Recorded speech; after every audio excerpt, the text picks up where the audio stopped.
શું તમને ખબર છે કે દાળ વગરનો પણ સાંભાર બની શકે છે? હા, જાણીને આશ્ચર્ય થયું ને કે સાંભાર અને એ પણ દાળ વગરનો?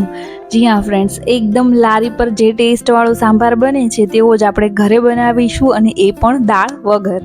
તો આ રેસીપીને આખું જોવાનું નહીં ભૂલતા. જો તમે પણ મારી જેમ લારી પર જે સાંભાર મળે તેવી રેસીપીના શોધમાં હોય તો આ રેસીપી તમારા માટે છે. આજે આપણે દાળનો ઉપયોગ કર્યા વગર લારી પર જે સાંભાર મળે છે તેવો જ કે રેસ્ટોરન્ટમાં મળે છે તેવો સાંભાર ઘરે બનાવવાના છીએ. તો આવો તેની આખી રેસીપીને જોઈ લઈએ. આખી રેસીપીને સ્કીપ કર્યા વગર જોજો, જેથી તેમાં જે પણ માહિતી આપી હોય તે તમારા સુધી પૂરી પહોંચી જાય. અને સાથે જ મારા વિડીયોઝને હાઇપ કરવાનું નહીં ભૂલતા. અને હા, જો આ રેસીપી ગમે તો લાઇક શેર અને સબસ્ક્રાઈબ જરૂરથી કરજો, તેનાથી ઘણું મોટિવેશન મળી જાય છે. તો રેસીપી તરફ આગળ વધીએ.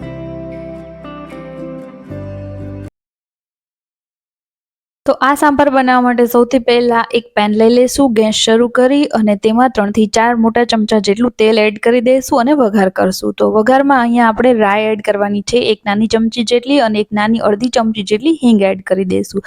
અને ત્યારબાદ એક અહીંયા મીડિયમ સાઇઝનું ગાજર એડ કરેલું છે, એક મીડિયમ સાઇઝનું બટેકું એડ કરી લીધેલું છે, એક મીડિયમ સાઇઝનું રીંગણું એડ કર્યું છે, છાલ કાઢી નાખી છે.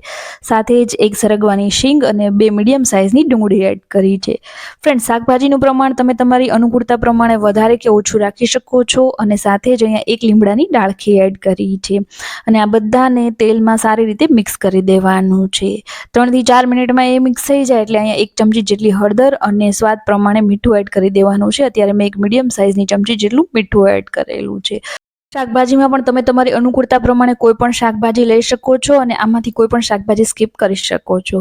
વધારે કલર આપવા માટે 1 ચમચી જેટલું લાલ કાશ્મીરી મરચું એડ કરેલું છે. તેને સારી રીતે તેમાં મિક્સ થઈ જાય એટલે હવે આપણે તેમાં 4 ગ્લાસ જેટલું પાણી એડ કરી દેવાનું છે. ફ્રેન્ડ્સ, આ પેન ખૂબ નાનું છે એટલે તમે પહેલેથી જ મોટું પેન લેજો, જેથી આવી તકલીફ ના થાય. તો હવે આપણે તેને બીજા બાઉલમાં ટ્રાન્સફર કરી લઈશું, અને તમારે જેટલો સાંભાર બનાવવો હોય તેટલું તેમાં પાણી એડ કરી દેવાનું છે. અત્યારે મેં ટોટલ તેમાં 5 ગ્લાસ જેટલું પાણી એડ કરેલું છે. તો હવે આપણે આ સાંભાર ને બીજા બાઉલમાં ટ્રાન્સફર કરી લઈશું અને તેને ઢાંકણ ઢાંકીને શાકભાજીને ચડવા દઈશું.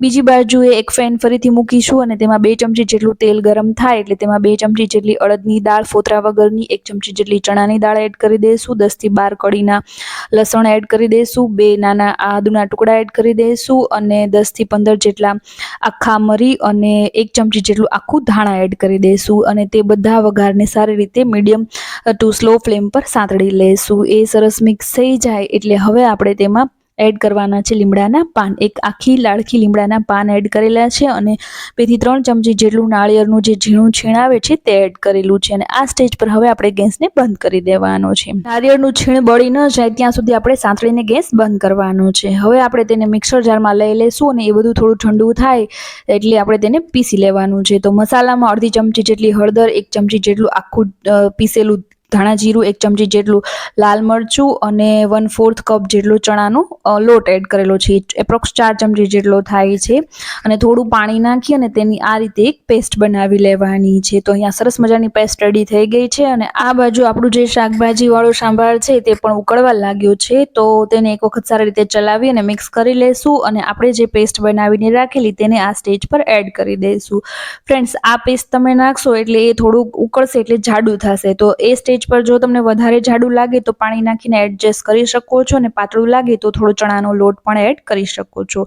અત્યારે મને પાણી ઓછું લાગે છે તો ફરી હું 1 થી 1.5 ગ્લાસ જેટલું પાણી તેમાં એડ કરું છું. તો બધાને સારી રીતે ચલાવી અને મીડિયમ ટુ સ્લો ફ્લેમ પર ઢાંકણ ઢાંકીને શાકભાજીને ચડવા દેવાના છે, અને આ સાંભારને ઉકળવા દેવાનો છે. વચમાં ઢાંકણ ખોલી અને આપણે તેને આ રીતે ચલાવતું રહેવાનું છે. તો આ પેસ્ટને 5 મિનિટ નાખ્યા બાદ હવે આપણે તેમાં સાંભાર મસાલો એડ કરી દઈશું વધારે ટેસ્ટમાંથી. તો અત્યારે મેં 1 થી 1.5 ચમચી જેટલો તેમાં સાંભાર મસાલો એડ કરેલો છે. ફરીથી તેને સારી રીતે તેમાં મિક્સ કરી અને ચલાવી લેવાનું છે. અને સાથે જ હવે આપણે તેમાં ગળપણ માટે ગોળ એડ કરવાનો છે. તમે ગોળની જગ્યાએ ખાંડનો પણ ઉપયોગ કરી શકો છો. અત્યારે મેં અહીંયા 1 મોટી ચમચી જેટલો ગોળ એડ કરેલો છે. ગળપણ તમે તમારી અનુકૂળતા પ્રમાણે વધારે કે ઓછું રાખી શકો છો. અને સાથે જ અહીંયા 1 મોટી ચમચી જેટલું આમચૂર પાવડર એડ કરેલું છે.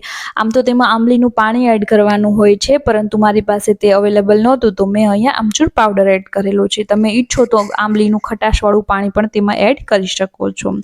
અને ફરીથી તેને સારી રીતે ચલાવી અને અહીંયા શાકભાજીને પણ સાથે સાથે ચેક કરી લઈશું. હજી થોડા કાચા છે તો ફરીથી આપણે ઢાંકણ ઢાંકી અને તેને ચડવા દઈશું. તો એપ્રોક્સ 20 થી 25 મિનિટ બાદ આપણા જે શાકભાજી છે તે સરસ મજાના આ રીતે ચડી ગયા છે ને સાંભાર પણ સરસ ઉકળી અને આ રીતની થિકનેસ વાળો થઈ ગયો છે. આ સ્ટેજ પર ગેસને બંધ કરી દઈશું અને તેનો વઘાર કરીશું. તો વઘાર માટે ફરીથી એક પેન લઈ અને તેમાં 2 ચમચી જેટલું તેલ લઈ અને આખું જીરું એડ કરીશું. જીરું સેજ તતડી જાય એટલે 2 સૂકા મરચાં એડ કરી દઈશું અને સરસ કલર આપવા માટે 1 ચમચી જેટલું લાલ મરચું એડ કરી અને એ વઘારને ગરમ ગરમ સાંભારમાં રેડી દેવાનો છે. તો આ રીતે ખૂબ ઝટપટ ઇન્સ્ટન્ટ સાંભાર રેડી થઈ ગયો છે.